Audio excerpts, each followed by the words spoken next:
I'm Lee Zeldin. You want to know something unique about me? I'm a conservative. In New York. Currently a major in the Army Reserves. Spent 4 years on active duty.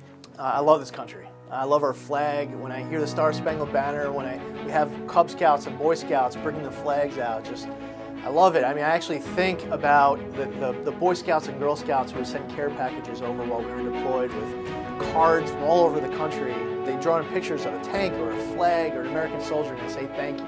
2006 was quite a year. I went from serving in Iraq to becoming a dad at home. My daughter's born 14 and a half weeks early. And now I just want a better life for them and their generation.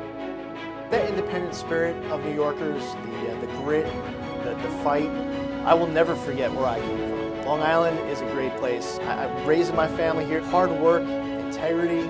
There's a lot of values that I learned growing up on Long Island that I need to keep in my mind and drive me each and every day on the job. We have a great country. We have the greatest country in the entire world, and we are free and proud and have liberties because of the sacrifices of those who serve to protect and defend us.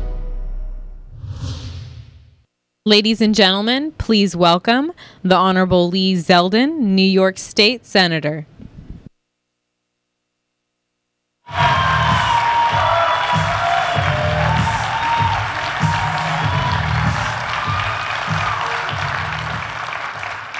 August 2006, Al-Tabi Village, Iraq. I'm looking at these brave, well-trained paratroopers to my left and my right, and being so very grateful for their sense of duty, their courage, their fearlessness, and their belief in a cause so much greater than themselves.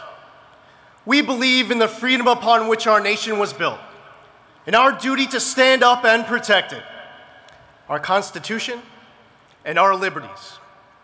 Duty is but one of 7 Army values we look to live with each and every day of our lives. The acronym is leadership, loyalty, duty, respect, selfless service, honor, integrity, and personal courage. Personal courage can be demonstrated in so many different aspects of our life.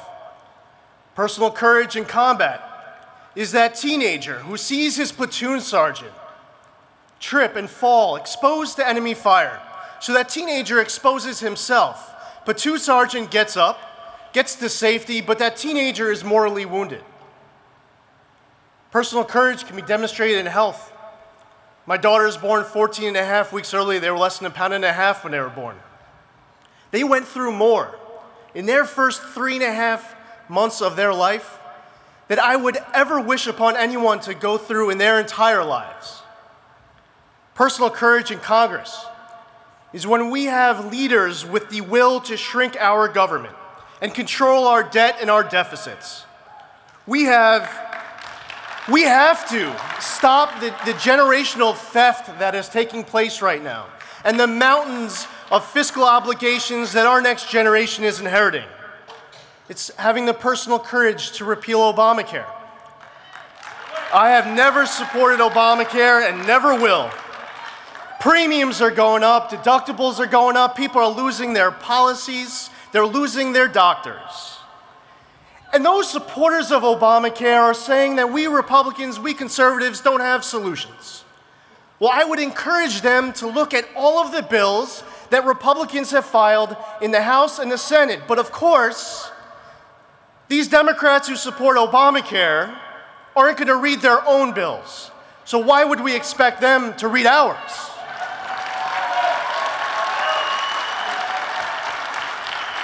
Conservatives believe in affordability and accessibility. We know that Obamacare is not the answer. And if you want to keep your doctor, you may have to change your congressman.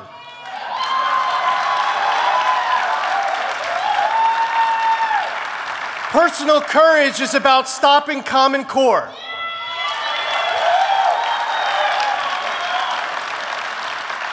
I believe in higher standards, but Common Core is not the answer. Personal courage is abolishing the IRS and reforming our tax code. Personal courage is loyally standing with our strongest allies in the world, like Israel, instead of trying to kiss the rings of leaders of countries who hate America. We need personal courage of elected officials who are willing to make tough decisions, even if it means they may lose their next election. Because what's more important than your pensions, your chairmanships, your parking spaces, your office spaces? What's more important than your re-election are the people who elected you to serve in the first place. Never forgetting